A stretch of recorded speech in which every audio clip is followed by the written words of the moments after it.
Tapos namin nagpa-timbang doon sa Sinterin. Food trip muna kami ni Bunso.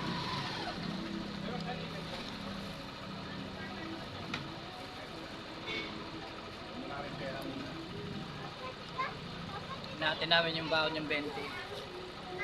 Dalawang juice na tagli-5 at saka isang hot cake.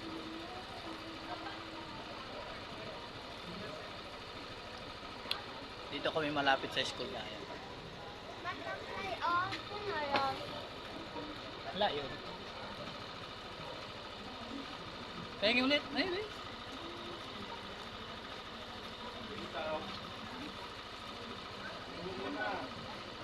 Hello guys.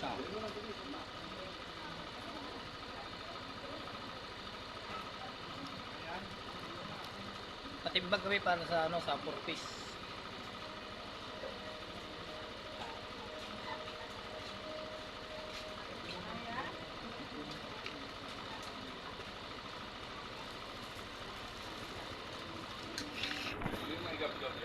Thank you guys. Hanggang dito na lang guys.